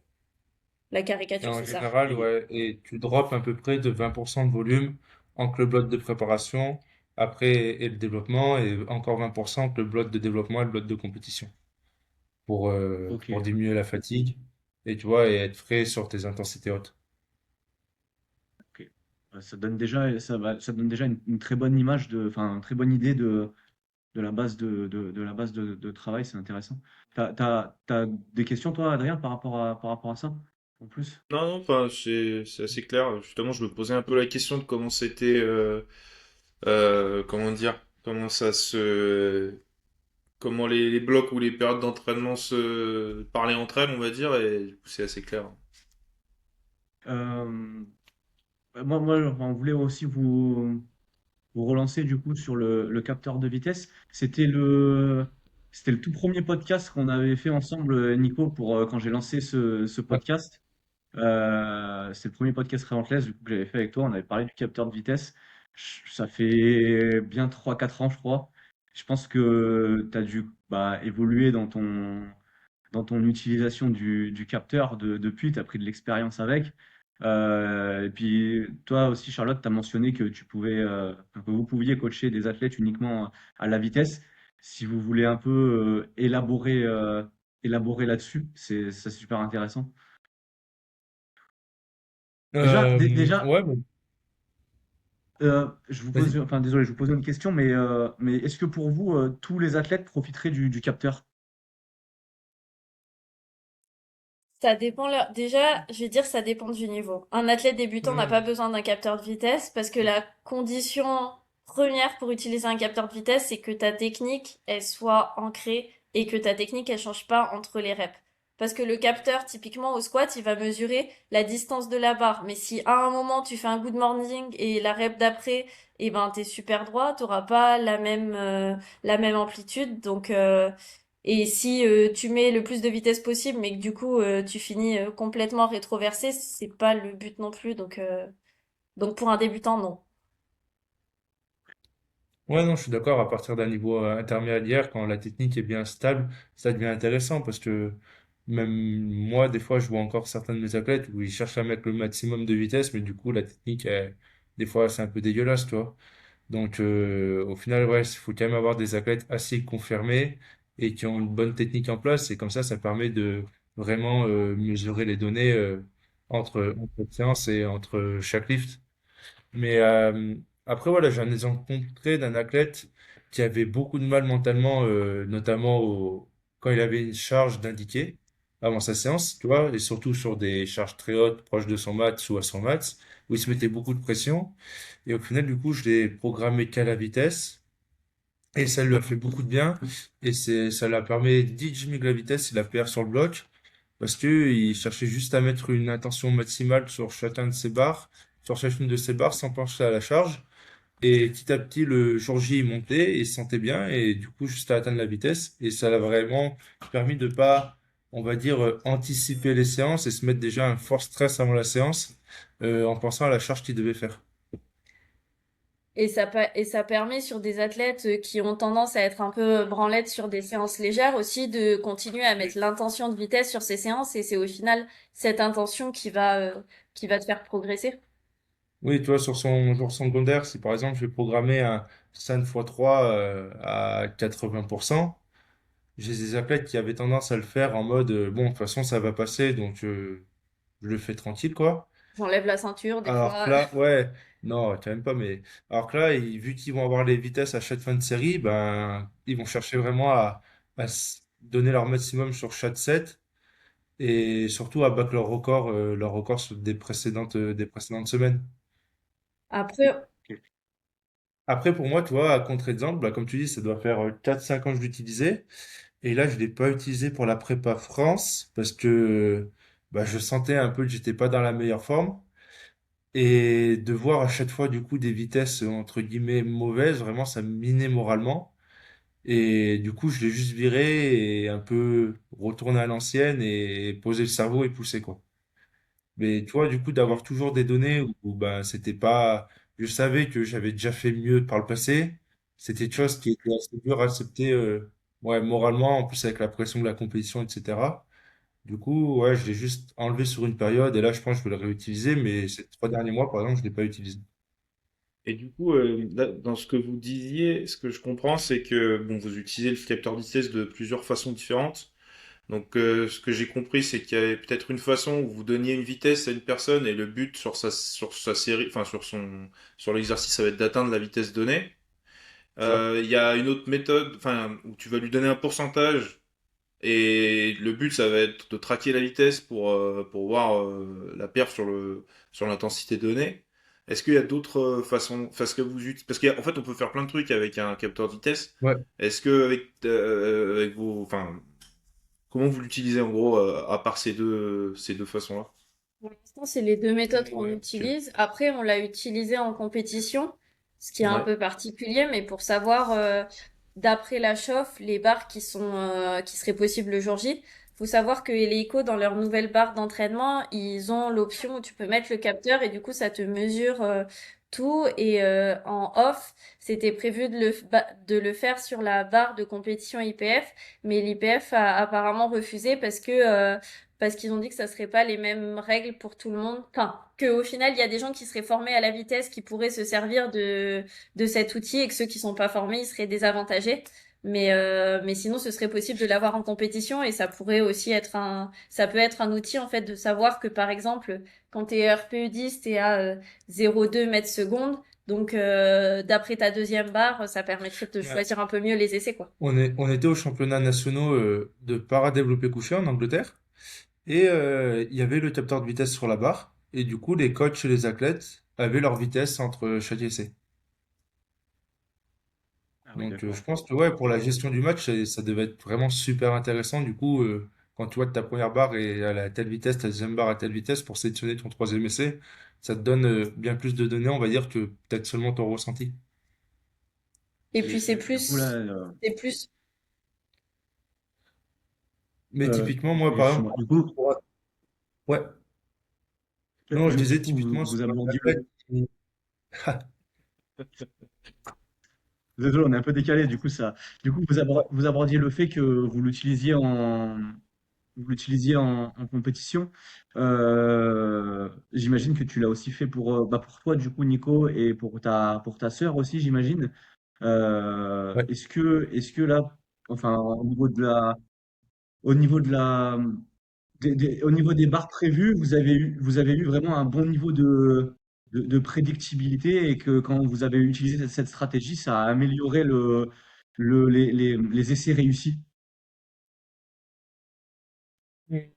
ouais, franchement, globalement, j'ai j'ai rarement fait d'échecs en compétition quand je l'ai utilisé. Au final, la compète où j'ai fait le plus d'échecs, c'est là à France et c'est quand je l'ai pas utilisé. Mais bon, c'était quelque chose de voulu, tu vois. Je voulais juste essayer.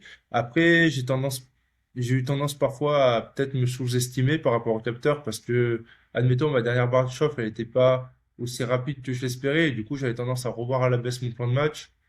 Mais au final, j'avais peut-être 2,5 à 5 de plus. Après ça, ça reste quand même à chaque fois des sensations et c'est quand même assez dur de trouver le troisième essai parfait, toi, parce que là, pour moi, a posteriori, j'avais l'impression que j'avais 5 de plus et des fois, peut-être je les aurais mis et j'aurais échec. Mais oui, non, globalement, de Et, manière générale, à chaque fois que je l'ai utilisé, j'ai eu quand même tendance à réussir mes lifts. Ouais, ça te donne quand même une donnée objective sur ton état de forme le jour J, quoi. Ouais, sur ton état de forme du c'est jour, ouais. ça. Mais du coup, c'est pour ça que l'utiliser tous les jours à l'entraînement, même si on s'en sert pas pour adapter la programmation, en fait, ça nous fait des données qui nous servent plus tard. Ça permet aussi, contrairement au RPE qui est subjectif, là, on a une donnée objective sur l'état de forme de l'athlète. Donc, on peut voir que si les vitesses, elles chutent, sur une période, c'est peut-être que là, la fatigue, elle est plus présente que d'habitude. Pas forcément qu'il régresse, mais juste qu'il est fatigué et ça permet aussi de savoir, du coup, pendant la compétition, à quel point il est proche ou loin de l'échec et d'adapter. Oui, le but, ça va être vraiment que tu récoltes ta masse de données pour avoir ta corrélation entre tes RPE et tes vitesses. Et après aussi, tu vas pouvoir, à, par exemple, moi, à 300 kilos au squat, j'ai plus d'une centaine de références. Donc maintenant, je sais très bien si je fais 300 à telle vitesse, si je suis dans un bon jour ou pas. ok. Et vous, vous, vous, TSG, vous avez à disposition un outil tel que, par exemple, un tableau pour vos athlètes que vous avez construit pour justement pour faciliter la Ouais, programmation à ce niveau-là. ouais, c'est ça. Bah, en plus des RPE, ils peuvent rentrer la meilleure et la pire vitesse de chaque série. Et après, ça va incrémenter automatiquement un tableau où en fonction du RPE et de la vitesse qu'ils ont rentré, bah, ça fait le tableau, ça fait la corrélation tout seul. Et comme ça le permet de faire évoluer aussi au fil du temps. C'est aussi un des avantages de TSG, c'est que là, on a des informaticiens même qui travaillent sur notre template, donc il est très complet. À chaque fois, en fait, on compile et on garde d'année en année, parce qu'il y a des athlètes, bien sûr, que tu as sur plusieurs années, tu arrives à garder les datas et ça te compile tout au fur et à mesure et ça permet vraiment de voir l'évolution et de garder la trace de toutes ces données. Ok. On a fait un bon tour sur le Ouais. sujet du capteur de vitesse. T'as d'autres trucs que tu voulais ajouter, Adrien, là-dessus? Non, non, non, c'est bon. Euh, Ah, on peut-être une voulait question aborder par ouais. curiosité. Juste, c'est de la curiosité, mais euh, on parle de capteur de vitesse. Il y a des modèles physiques, on va dire, il y a des applications. Est-ce que vous utilisez les deux? Et si oui, est-ce que vous faites une différence en termes de, euh, je vais pas, j'ai perdu le terme, mais en termes de viabilité des mesures, etc. Entre Alors là, ouais. c'est de la mécanique, mais Ah, entre guillemets, quand tu as un boîtier avec un fil, euh, tu dérives juste une fois pour avoir la vitesse, alors que quand tu as un capteur que tu vas aimanter par exemple à la barre, là, tu as moins de données, il faut intégrer. Donc, désolé pour tous ceux qui comprennent pas et bienvenue les ingénieurs, mais entre guillemets, les modèles avec fil, pour l'instant, sont plus fiables que les autres. mais dans les faits, est-ce que ça fait vraiment une différence ou est-ce que vous, ça vous arrive peut-être, parce que c'est quand même un investissement, un boîtier, Ouais. est-ce que ça vous arrive de coacher des gens qui utilisent par exemple soit un capteur, soit une application, je pense à une application qui Ouais. s'appelle Metric, est-ce que vous arrivez à sortir vos données avec quoi? Moi, j'ai des athlètes qui utilisent une métrique. Je trouve ça quand même relativement assez fiable la plupart du temps. Ok, Après, c'est plus, ça va être dans l'utilisation où il faut vraiment qu'ils filment d'un bon angle, tu vois, d'accord. pour avoir vraiment la vue de la barre et de façon vraiment être dans l'axe. Mais sinon, globalement, quand même, je trouve ça relativement fiable. Ok, ok. Et après, Euh, ouais, juste pour finir, ouais. la plus grosse difficulté, ça va être on va dire au niveau de l'aspect quand même mental, où quand tout va bien, c'est génial parce que tu fais que des paires à la vitesse et du coup, t'es tout content. Mais quand tu as des longues périodes où bah, t'arrives pas à faire aucun paire, que ce soit à la vitesse ou sur une charge, là, ça peut devenir assez dur mentalement. Mais bon, ça, je pense que c'est Ok. surtout quand voilà, t'es à haut niveau et tu peux avoir un an de stagnation et bon, tu sais que c'est le jeu, quoi, mais c'est quand même relativement dur. Bien sûr. Mm. Euh, bon, on a fait un bon tour là-dessus. On voulait un peu aborder l'approche que peut avoir, en tout cas la base que peut vous donner TSG sur l'approche au niveau de la gestion de la compétition et des plans de match en compétition. Parce que avec Adrien, on a cru comprendre qu'il y avait quand même une approche particulière et qui se voulait peut-être, enfin, vous me direz si on se trompe, mais assez conservative, si vous voulez élaborer là-dessus.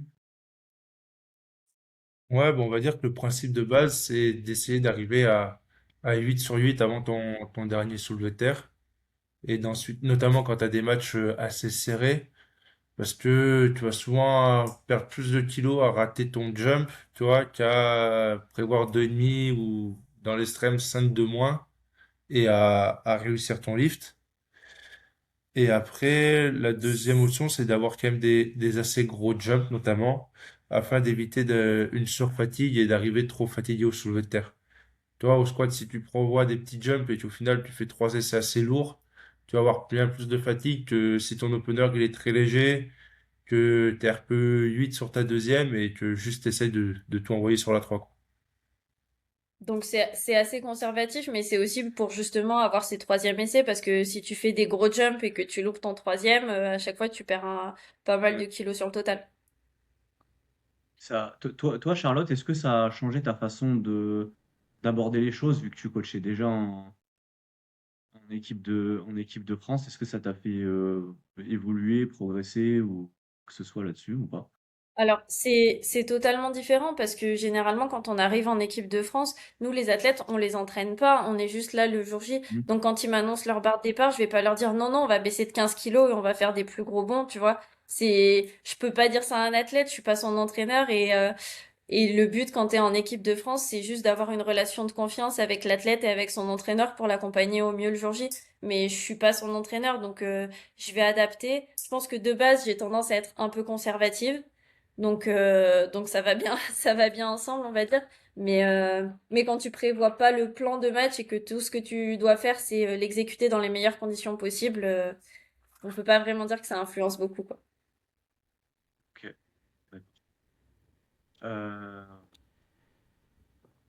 on avait une autre question par rapport à comment TSG voit le c'est quoi la base d'un hors-saison chez TSG? Mettons que là, il y a 3 mois où on prépare pas de compétition, on a 6 mois avant la prochaine compétition. Est-ce que il, euh, il y a quelque chose de spécifique qui est recommandé, mis en place? Encore une fois, c'est vous savez, sur la base de travail.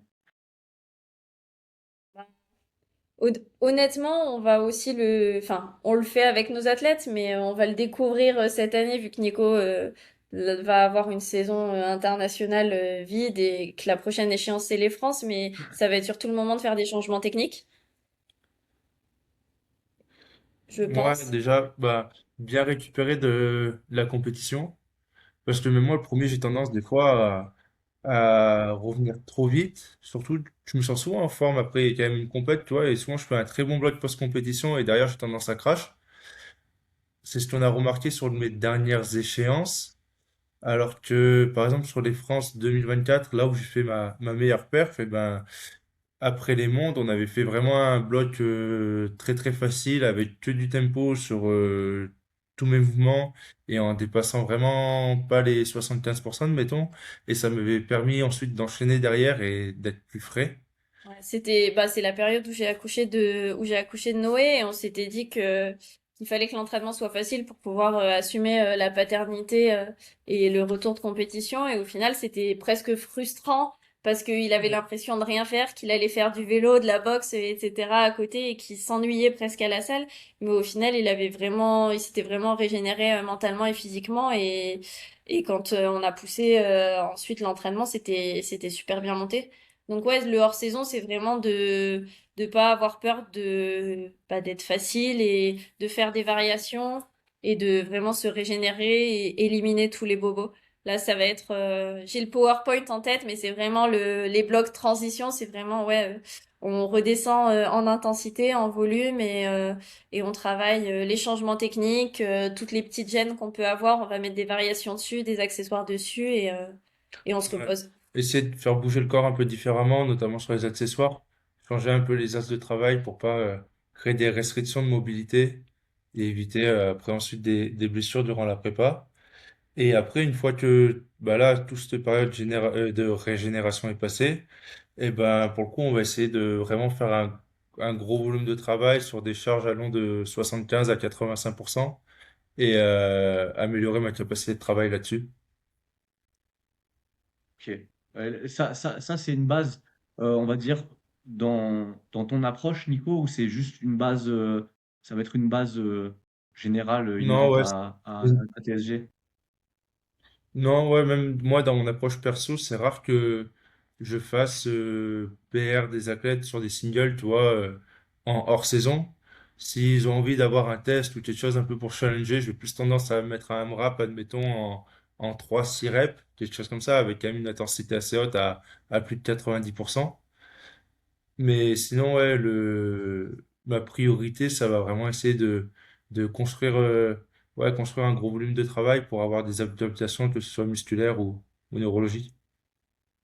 Mais là aussi, c'est ce Ok. qu'on disait, ça dépend de l'athlète et on va s'adapter parce que Je pense qu'il y a un facteur dont on n'a pas parlé, et c'est la motivation aussi, parce que c'est vrai que t'as pas la motivation tous les jours et tu dois avoir de la Oui, discipline, mais si t'as pas la motivation pendant un mois, tu vas pas progresser. Donc des fois, c'est aussi de s'adapter à l'athlète, et s'il a besoin de forcer un peu plus et d'avoir des top sets pour être motivé par son entraînement et content d'y aller. Après tout, pour la plupart des gens qu'on coach, c'est un loisir et ils font pas ça Oui. pour être champion du monde. Donc, c'est quand même important qu'ils aient un certain plaisir à l'entraînement. non, c'est sûr qu'il y a une grosse part d'adhérence. Moi, oui, je vais avoir des athlètes qui vont avoir tendance même à avoir envie de faire un peu des séries longues et pour vraiment casser après la prépa des singles et faire du 6-8 reps, admettons. Alors que j'en ai d'autres, si au bout d'un mois ils ont pas un single et ils sont en train de péter un câble, du coup, c'est à ce moment-là, je vais peut-être leur mettre des singles, mais soit en tempo ou en pause pour pas non plus monter dans des intensités trop hautes, pas dans des pourcentages trop hauts. Ok. Ouais, tu vas essayer de Ça me permet de d'auto-limiter un petit garder peu, une. quoi. Ouais, ça pourra. Par exemple, un single en tempo 4-1 au squat, il va pouvoir monter RPE 8, donc ça, il va avoir l'impression vraiment d'être sur de la bonne intensité, mais d'un côté, il sera pas hyper haut en pourcentage. Ok. C'est intéressant parce que vous venez de mentionner les AMRAP. De ce que j'ai pu voir un peu sur les réseaux sociaux, sur les athlètes qui étaient coachés par TSG, je vois souvent des athlètes qui font des AMRAP en fin de bloc à X pourcentage. C'est un truc qu'on retrouve, c'est un truc qu'on retrouve souvent chez TSG. Enfin, c'est inscrit un peu dans la méthode de base ou pas? Ouais, c'est ça. Bah, du coup, tu vois, on parlait des adaptations et de changer les ingrédients un par un dans la recette. Bah, pour savoir si Ouais. ça marche, soit tu fais une compétition, mais tu vas pas faire une compétition à chaque fin de bloc. Et en fait, souvent, on essaye de programmer un test, peut-être pas tous les blocs, mais tous les 2 blocs, pour voir si les changements qu'on a mis en place, ils sont efficaces ou non.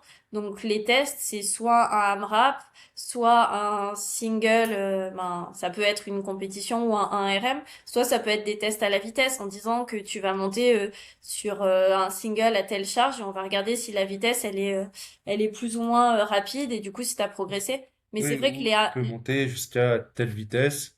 et- Et au moins, tu vois, ça te permet de pas overshoot, admettons. Et tu vois si du coup il fait un PR au niveau charge à cette vitesse-là ou pas.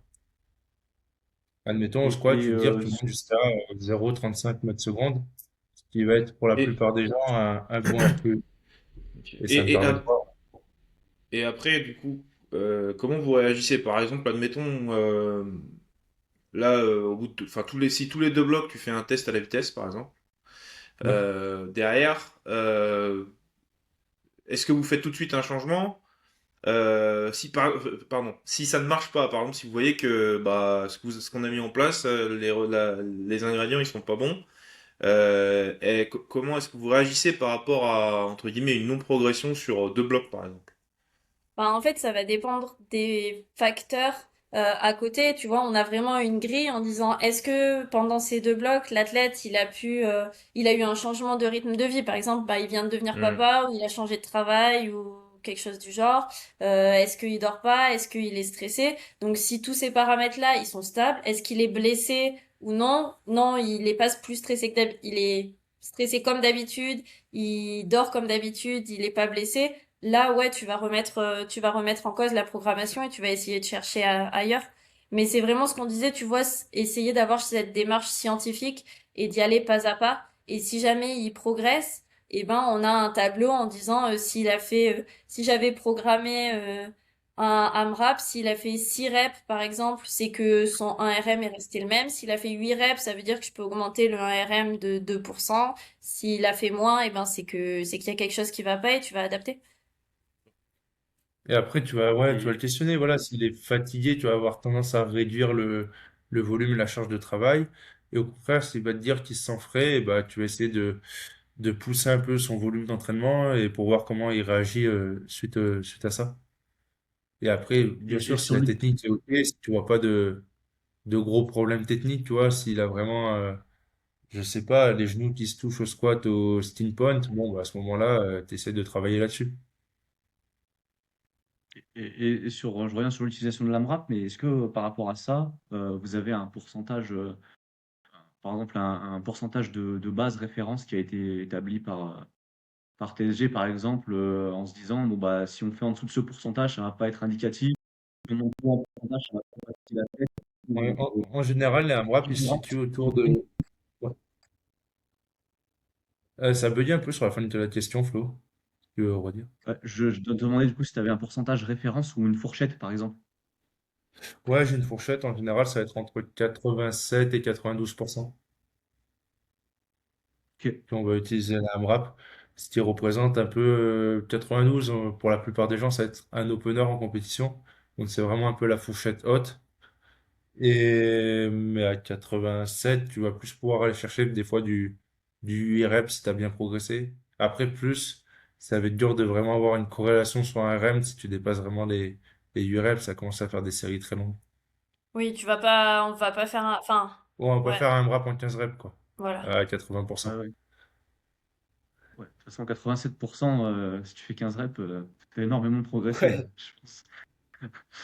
Euh, En fait, ouais, souvent, tu vois, même, on leur met un AMRAP et on leur met une limite. Par exemple, ouais. on met un AMRAP et limite à 8 reps. Et s'ils font 8 reps et qu'ils ont de la marge, et ben, ils nous mettent le RPE, mais le but, c'est pas non plus de faire du cardio. Ouais, ok. Ouais. D'accord. Euh, alors, on avait ensuite une autre question sur spécifiquement la progression de Clara avant et après TSG, parce que bah, toi, Nico, ça fait longtemps que enfin, tu coaches Clara depuis ses Ouais. débuts. Du coup, elle a atteint un très haut niveau. Donc, tu l'as coachée avant d'être formée par TSG et tu la coaches toujours maintenant que tu es formé TSG. Il y a eu une grosse différence sur sa progression et sur ses entraînements avec l'avant-après. C'est répondre, mais je pense que c'est dur aussi de mesurer parce qu'en fait, quand t'es débutant, tu vas tout de suite Mm. plus progresser. Donc les 2, 3 premières années, surtout Clara, elle a commencé à 12 ans, donc j'ai envie de te dire, le Ouais. 12, 17 c'était la partie facile et c'est plus dur après, ça va être plus dur maintenant qu'elle rentre, qu'elle a fini les études et qu'elle va être 100%, 100% à travailler, mais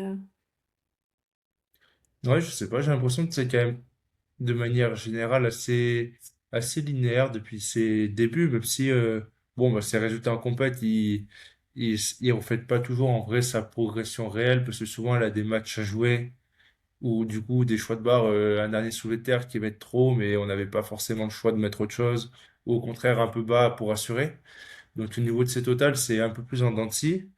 Mais non, de manière générale, je pense qu'au squat, le fait peut-être de moins chercher, parce qu'il y en a un squat où on se posait beaucoup de questions techniques avec souvent bah justement, ouais, les genoux qui rentrent, etc.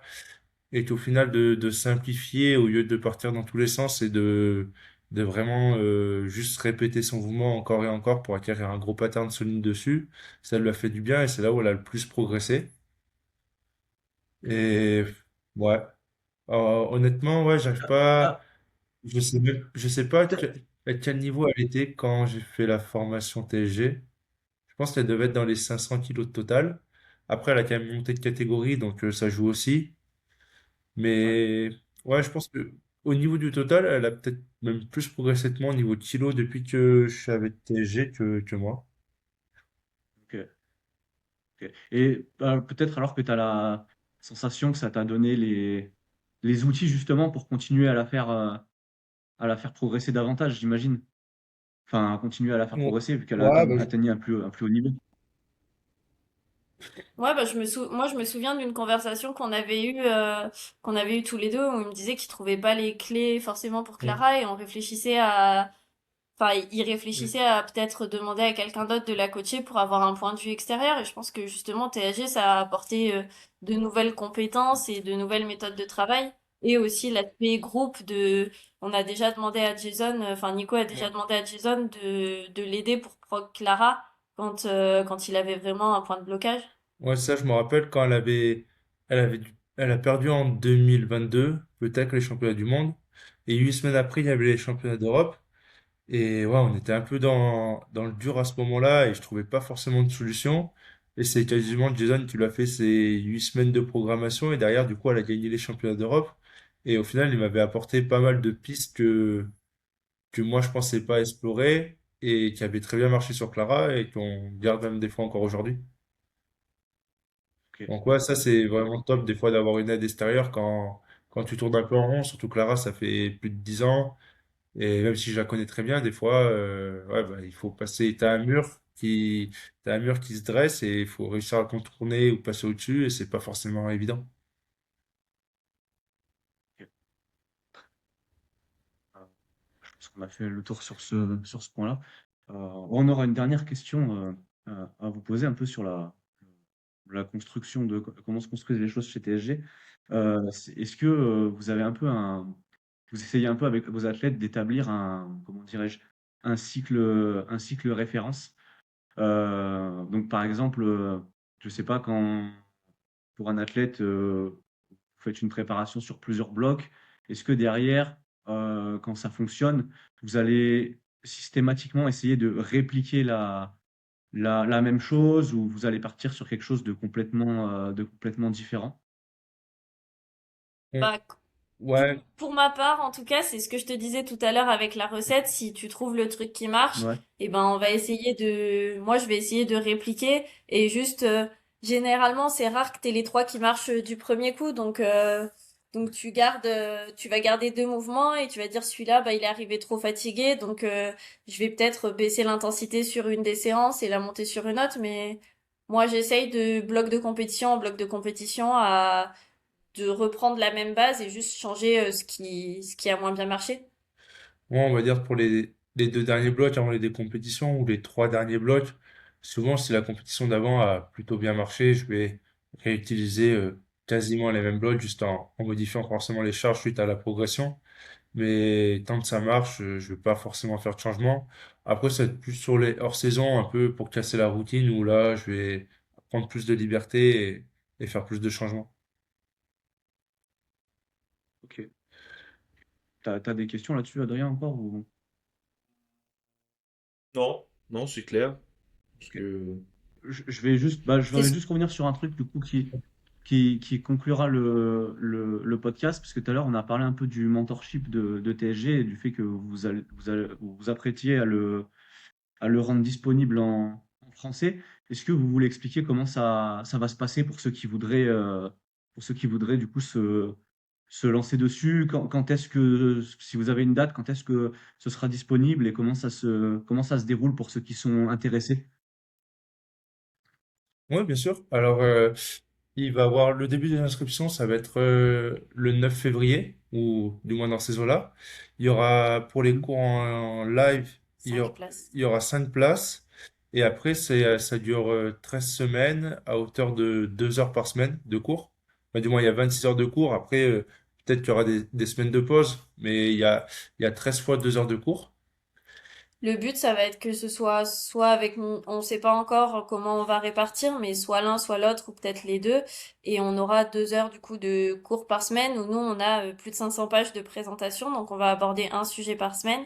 Et généralement, il y a une partie très théorique, après une partie où on va voir comment est-ce qu'on a appliqué cette méthode sur des athlètes de TSG. Et généralement, il y a des devoirs à faire d'une semaine à l'autre pour voir comment les athlètes arrivent à l'implémenter. Parce que là, on en discute, mais moi, je me souviens que quand on parlait tonnage au début avec Jason, les premiers devoirs, quand il m'avait dit faut que tu augmentes de temps ton tonnage, la première semaine, j'avais mis 4 fois 6, la deuxième semaine 3 fois 7, et après 4 fois 5, enfin juste pour vraiment bête et méchant avoir exactement le tonnage, mais ça avait pas de sens sur la prog, donc c'est bien d'avoir un retour. Et, euh, et normalement, il y a aussi un groupe WhatsApp avec tout le monde pour pouvoir échanger et discuter et s'ils ont des questions, les aider au fur et à mesure. Et après, il y aura la version du coup avec les cours préenregistrés, les diapos disponibles aussi à la fin du mentorship. Donc, c'est-à-dire que les personnes, enfin, ça sera un peu moins cher, mais par contre, il y aura pas de retour, mais ils peuvent acheter le PowerPoint avec les présentations et le regarder quand ils veulent. Et pour ceux qui Ok, parlent très anglais, bien. on a déjà sur TSG en fait des capsules qui sont spécialisées sur toutes les disciplines autres. C'est-à-dire que moi, j'ai fait une capsule de plus d'une heure sur la biomécanique pour expliquer les bases de la biomécanique. On a une capsule sur la nutrition, on en a sur la préparation mentale.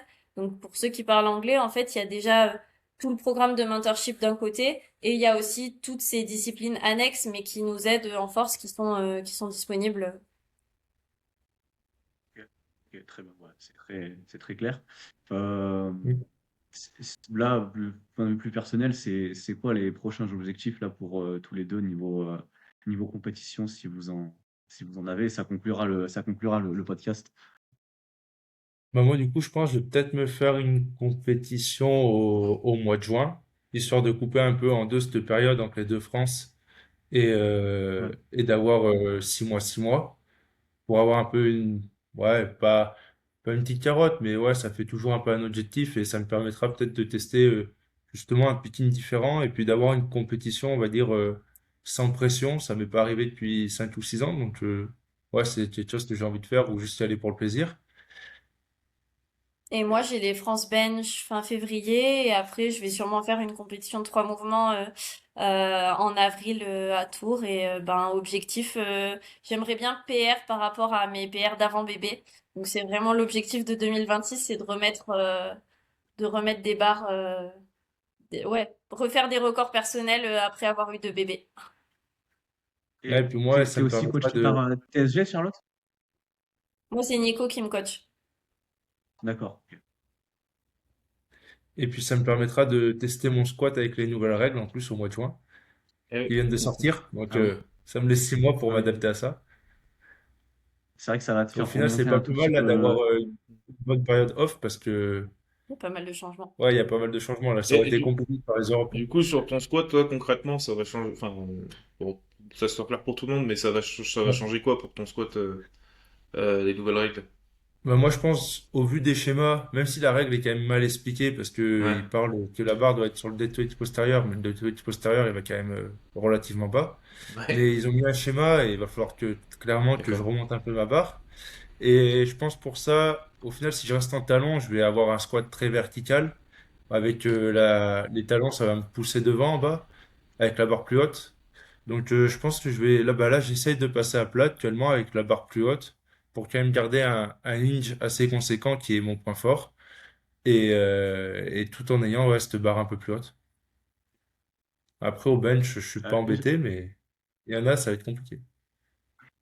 je fais une aparté dessus, là, c'était pas prévu, mais j'ai vu que Ouais. t'avais mis une story l'autre jour, Charlotte, parce qu'il y avait beaucoup de gens qui t'ont contacté apparemment par rapport à ces nouvelles règles, des gens qui s'inquiétaient. Ça va être amené comment en France pour ceux qui écoutent, parce que j'imagine que ça va pas apparaître là du jour au lendemain sur les prochaines compétitions. Ouais, bah en fait c'est ça, mais je me mets à leur place aussi et je comprends. On les a eu, moi je les ai eu le premier à 15h30 les règles. Le problème c'est que la fédération n'a pas été prévenue avant. Les présidents de fédération les ont eu aussi le premier et typiquement, comme l'a dit Nico, c'est souvent mal écrit. Donc la première chose c'est que lundi matin, on va essayer de se renseigner auprès de ceux qui l'ont écrit. Donc je pense que Xavier en fait partie, ou sinon j'irai demander aux arbitres internationaux autres qui l'ont écrit, c'est pas un souci. Et le but, ça va être de faire une première réunion avec les présidents de ligue et les arbitres élites, notamment les arbitres qui ont arbitré au championnat de France, pour pouvoir les former eux et après que ce soit décliné dans les ligues. Mais typiquement, je fais un recyclage d'arbitrage pour la Ligue PACA le 17 janvier, donc je pense qu'à ce moment-là, on risque d'inviter d'autres personnes et de former. Mais évidemment, ça me paraît important de former parce que là, les arbitres qui n'ont pas Instagram, typiquement, ils sont peut-être même pas au courant. Il y en a qui parlent pas anglais, qui l'ont pas vu, et bah c'est pas très bien écrit. Donc j'ai l'exemple de la règle des singlets. Je sais pas si vous avez déjà lu que on n'a pas le droit de changer de singlet en compétition. En fait, quand on lit, on a l'impression qu'on n'a pas le droit de changer de singlet, mais la vraie règle, c'est juste qu'on n'a pas le droit de mettre un singlet long au squat et de mettre un singlet court après au développé couché ou au soulevé terre. Mais si on veut mettre un singlet bleu au squat, un orange au bench et un vert au soulevé terre, en fait, on a le droit. Et typiquement, cette règle, je suis arbitre international, mais j'ai eu l'explication concrète il y a quelques mois à peine, alors que ça fait plus d'un an qu'elle est en vigueur. Donc, je pense que c'est vraiment important, déjà, de comprendre l'interprétation de ceux qui l'ont écrit. Et après, ouais, on va former petit à petit, mais j'ai eu confirmation écrite que ça sera pas mis en application en France au 1er janvier. Et on va faire en sorte que ce soit le cas pour les qualifs en février. enfin pour les France Bench en février qui vont être qualifs pour l'international. Ok, donc les gens ont quand même encore le temps de s'adapter. Oui, bah ceux qui ont des compètes en janvier, le mail sera fait au président de ligue la semaine prochaine que pour l'instant on reste comme on est et on va prendre le temps de former les gens pour que l'arbitrage il soit plus cohérent. Parce que c'est un compliment qu'on a eu sur les France, que l'arbitrage a été assez cohérent et en fait ce qu'on a fait c'est qu'on a organisé une réunion où concrètement on a discuté, on a regardé des vidéos tous ensemble et on s'est mis d'accord sur quels sont nos standards pour que tous les arbitres arbitrent la même chose, enfin, juge pareil lors des championnats de France. Donc le but, ça va être de faire pareil cette fois-ci avec les nouvelles règles. Très bien. Et bah, ça conclura ce podcast. Je vous remercie tous les deux pour votre disponibilité et votre participation. Je mettrai le lien de vos réseaux sociaux bah, en description du podcast. Et puis, je remercie tous les auditeurs et auditrices d'avoir écouté jusqu'au bout. Et on vous dit à la prochaine. Merci beaucoup.